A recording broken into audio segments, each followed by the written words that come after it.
Alright, so different style of video. Now, there's not going to be much of an intro to this. I'm just going to get straight to the point. And if there is any doubt on the topic, just because it's been like 5 months, old badge right here. I am wearing my uniform. And I did get these work jeans right here.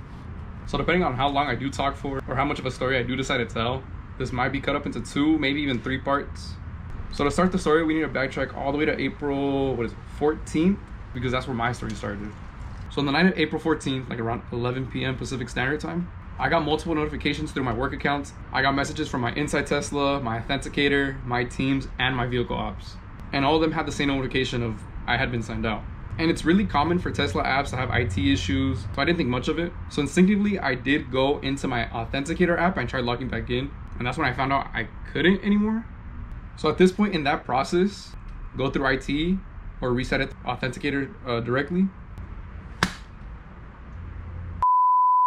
So once I couldn't reset it through Authenticator, I hit up IT and get put on an 1.5-hour wait hold, which is pretty crazy considering the IT wait times were only ever 10 to 15 minutes on my end. So after I get through this wait time, it's around 12:30 to 1 in the morning.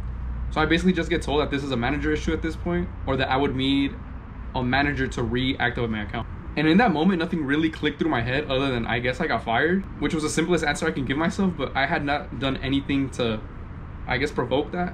But with that in the back of my head, I went to work that same morning. Thankfully, I didn't have as far as a commute as others do. My commute was around 20 to 25 minutes, just depending on traffic.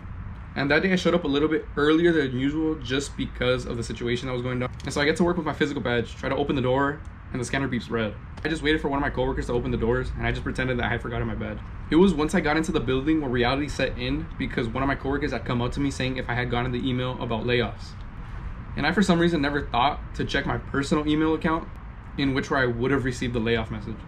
And I'm pretty sure the screenshot has been posted online somewhere, so I'll just go ahead and post it right here.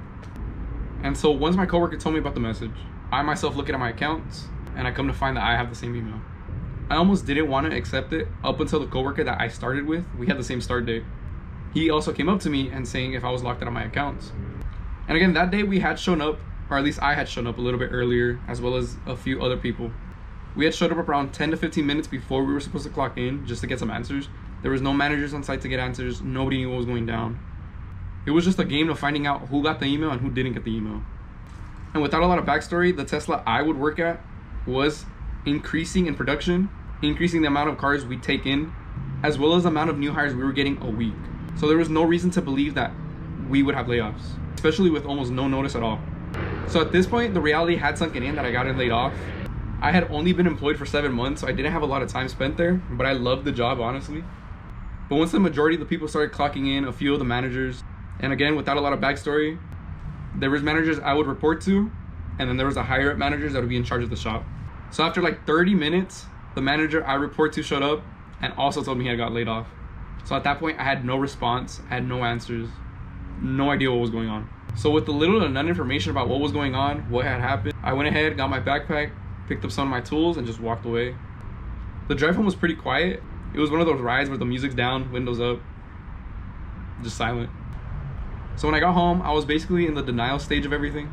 And I'm not gonna lie, I got home, got ready, I just went to Disney for the rest of the day. So I don't think I mentioned it, but everything happened on April 15th, which was the main day that I did get laid off. Got the notifications on April 14th at around 11 p.m. Got somewhat of an answer on April 15th at like 1 in the morning. And ultimately, I did not get a manager response up until the 17th, in which he called me and he had told me exactly what had gone down, even though it was already all over the news and all the employees were somewhat aware of the situation anyways.